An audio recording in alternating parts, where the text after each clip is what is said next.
I'm back, baby. What's up, everybody? We are back. I know it's been about a month or so. We have been actually moving studios and kind of getting everything settled out, but we are finally getting stationary, ready to record for you guys. We're gonna have a bunch of videos coming to you guys in the next couple of weeks, so get ready. It is going to be fun. Today we are doing Behind the Kit Volume 2, How to Tune Your Drums. So the drum heads that I usually use on my kits are Remo coated for the toms and an Evans drum head that's a level 360 EC2 for my snare. I went to kind of research and kind of see what sounded different because I was wanting a more of a deeper but quicker tone and warmer tone kind of on my toms, and I found these awesome new heads. They are some Evans G2 coated hydraulic series, and that's what we're gonna really dive into today. I'm about to take off all these ones, put these babies on, and we'll get to tuning up.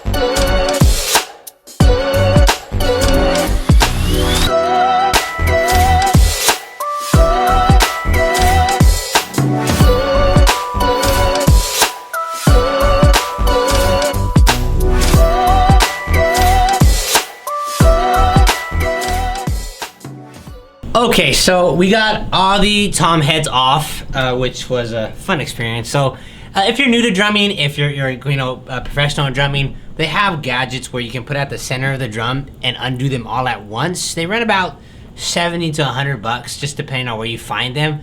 Great investment. I prefer kind of just going through the whole old way with it all, just because it's a nice little therapeutic kind of way of what I get to do with drumming. So now we're jumping into the tom heads. Hydraulic reds is what we're going with. The Evans, we're gonna throw them on now, and once I get them all on, we will gonna kind of run through how we're gonna tune them up. Enjoy.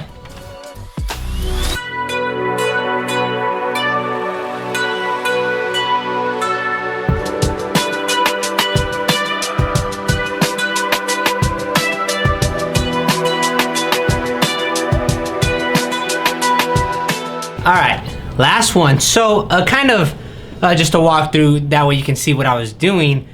Toms can all be different. You can have them on stands, on floater heads. The way I have kind of mine on, they float through from the rim from the top. And so because of that, I have to put it on a little bit different. Sometimes you can just put it on top of the drum and just put in the pegs and you're good to go. This one, I actually, after you get the head, grab the top of the drum for it, put it on, and then I kind of have to lock it in before I get the drum. And so I'll grab it and I'll put it through these holes right here that it's gonna need, and just put it through there, and there. Where it sits on there without the drum, it's already secured. Now I just gotta grab the drum, put it up on under it, and tighten everything up. So we're gonna do that, and then we're gonna get to tuning. So now that we have all the tom heads on, we just gotta put our last G2 coated on our snare, and then we'll be ready to tune up and see how everything sounds, and kind of walk through what I used to tune, how I tune, and what's gonna be the easiest way to help you out.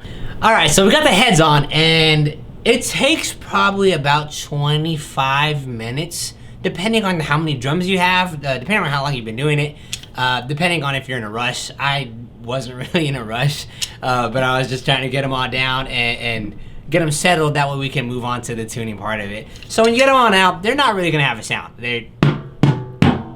They're just placed there.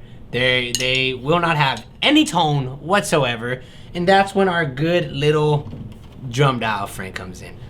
And so the drum dial is an awesome piece that can be used to tune up your drums, and the way we use it is gonna kind of be fun on it. We're gonna actually place it on top of the drum, and when we see the pressure that it's at, we'll adjust that knob to that pressure. So we'll actually line up the drum dial with this arrow right here on the top of it with a peg, and we'll see where the pressure is going to be at. So this one, we'll read it, and we'll see that it's around the 65 mark, and we're going to want to take that up to about 75. Now, this is preference of where you want it. Some people have it at 74. Some people have that, in the 70. I like the tone it gives off on 75, so it's really pretty simple. We're going to righty-tighty is going to make your dial go up. Lefty-loosey is going to make your dial go down. And so we'll tighten it up until we bring all of them to the 75 mark. Now, we will have to go around the tom a couple of times, because once you tighten them all up, they'll all be at a tight pressure point where you have to kind of go around, and you might have some show that it's at 85, 87. You just have to bring them back down to 75. And once you go around it a couple of times, they'll all be able to match up at 75. Once they're all matched up at 75, that's going to kind of give you the sound that you really want there. That's when you can edit it with the blue gels, edit it a little bit with your ear, and see, what tone you prefer the most. And so right here, I'm just going around and making sure that they all have the same pressure points.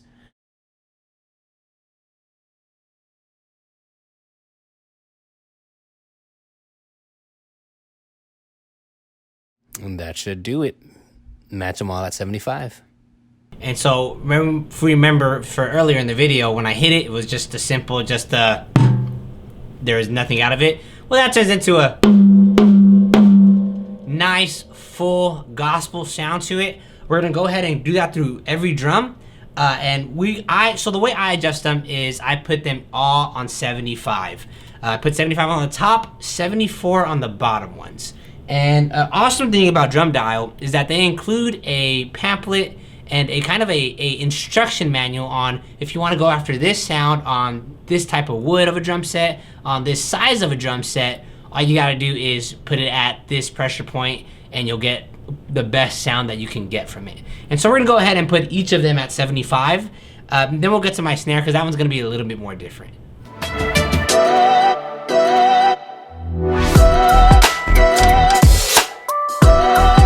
Okay, so we got our second one on, and I do have my toms I have them arranged in the quad style.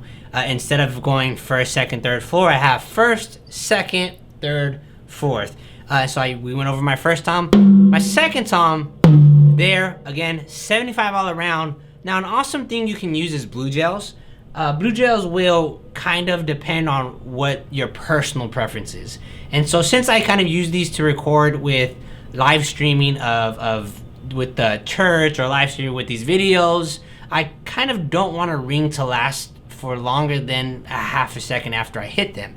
So put a blue gel on, and it goes from to throw it on. I just usually throw mine on top right. It's all preference, wherever you want it, to where it just cuts down the ring a little bit on it. An awesome way, awesome fix. If you don't have blue gels, you can use duct tape. You can use masking tape in a business card. Throw a little piece on there. It'll do the same thing as the blue gel.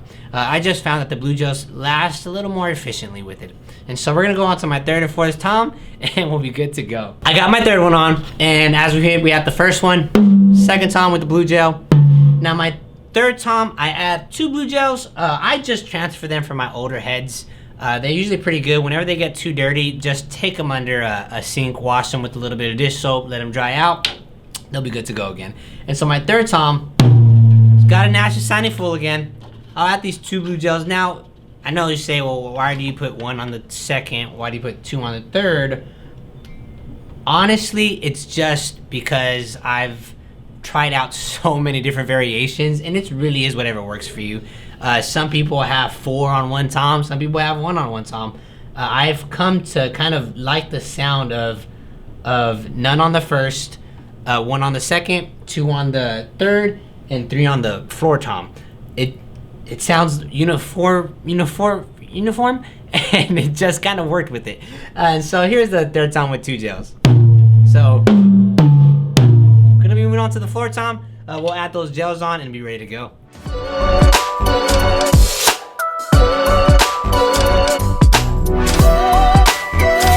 So got the floor tom on, and it is sounding like it'd beauty. Remember, I know earlier in the video I used the George of the Jungle kind of explanation with when you're searching for your toms and your tom sound, and that's what I kind of use when I'm going to my third tom, fourth tom. You want to hit?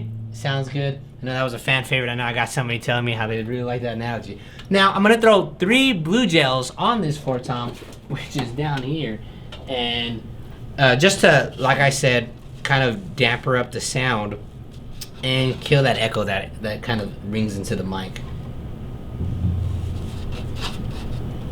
On a personal level, they have hydraulics in, I believe, 3 colors. I believe they have them in red, blue, and black.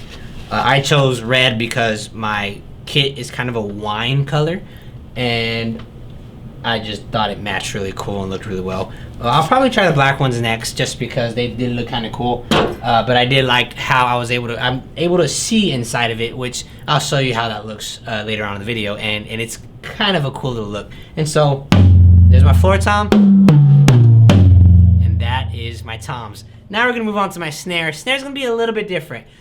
These, I told you guys I had it on the 75 mark on every peg. Well, my snare, I'm going to the 84 mark.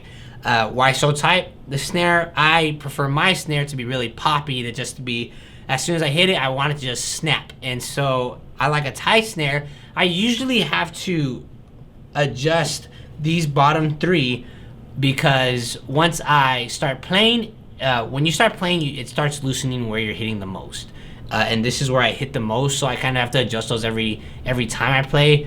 I do recommend looking at your toms every time before you play a performance, just to double check, and that's what makes this drum dial awesome, is you can just run through it, make sure they're all the same pressure, and you're really good to go. And so we're gonna move on to this Evans G2 coated, and then we'll be able to kind of give you a sample of playing everything. We got 1 blue gel, everything tightened up to about 85, 86 on the pressure points of the pegs, and this is how it's gonna sound. Still sounds a little, could be tighter, a little loose. You still hear the ring of the chains on the bottom. To fix that, what I do is duct tape. I cut off a piece and I kind of grab a box that I usually have, or a business card. In this instance, what I've been using recently has been my drumsticks holders. When I buy the drumsticks that they come into it, I get it, just rip it in half, and gonna place it on the snare, rip off the tape,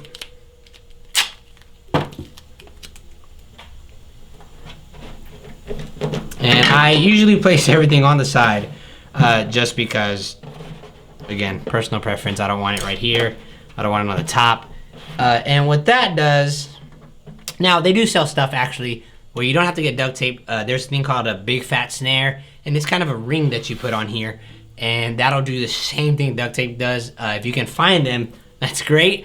They're just usually hard to find for whatever snare you're at. And so duct tape, once that goes on, it tightens up the snare, everything's clean to go, and that's kind of how everything's gonna go through. So we're gonna go through a little play set, and just so you can see how everything sounds all together. Now here is the final product. I told you I have the duct tape on the snare, the red hydraulics on each tom, everything switched out, looks super awesome and ready to rock and roll.